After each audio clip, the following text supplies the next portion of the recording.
সমস্যা কি তোমার? ইডিয়েট কোথাকার। আমার গায়ে হাত তোলা? দাঁড়া, তোকে এই বাড়িতে থাকাচ্ছি। হ্যাঁ, আমি কি জিনিস বুঝবো?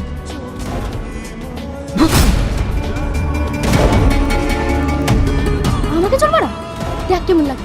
আমি কি জিনিস? তোমাদের আমাকে নিয়ে সমস্যা না? ঠিক আছে, তোমাদের যেহেতু আমাকে নিয়ে এতই সমস্যা, আমি এবার চলে এসেছি। কিরে, তুই ব্যাগ হাতে করে কোথায় যাচ্ছিস? আমি চলে যাচ্ছি। আমার জন্য তোদের সমস্যা হোক তা আমি চাই না, তাই আমি চলে যাচ্ছি। না, তোকে যেতে হবে না, চল আমার সাথে।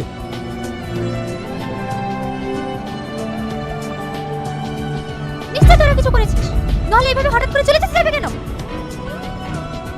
তোদেরকে আমি কতবার বলেছি তোকে ডিস্টার্ব করবি না? ও এই বাড়িতে আসতে চাচ্ছিল না, আমি ওকে জোর করে নিয়ে এসেছি। ভেবেছিলাম এই বাড়িতে ও কত থাকলে ওর মনটা ভালো হয়ে যাবে, আর তোরা যে লাগিয়েছিস। কি হয়েছে ওর? ওর বুকের পাথরটাই ভেঙে গিয়েছে, ওর বেঁচে থাকার ইচ্ছাটাই হারিয়ে গিয়েছে।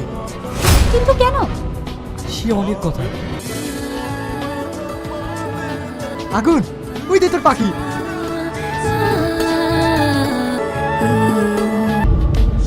আমি তোমার নামে কেস করবো। তুমি কি বলছো? ও কি অপরাধ করেছে? কি করেছে? ও যেটা আমার সাথে করেছে তার কোনো ক্ষমা নেই। আমি তোমার কি ক্ষতি করলাম তাই আমার নামে কেস করবে? কি করেছো? যেটা আমার সবচেয়ে দামি জিনিস সেটা তুমি চুরি করে নিয়েছো। মানে? হ্যাঁ, তুমি আমার মনটাই চুরি করে নিয়েছো। তোমার জন্য আমি খেতে পারিনি, তোমার জন্য আমি ঘুমাতে পারিনি, সব সময় তোমায় দেখতে ইচ্ছে করে, সব সময় তোমার সঙ্গে কথা বলতে ইচ্ছে করে। আর এত বড় অপরাধ করে এখন বলছো তুমি কিছুই করোনি। এটা একটা মেয়েদেরকে ইমপ্রেস করার নতুন পদ্ধতি। কজনকে এভাবে ফাঁসিয়েছো? আমি কাউকে ফাঁসাতে চাইনি, তুমি আমার মন চুরি করেছো তাই বলছি।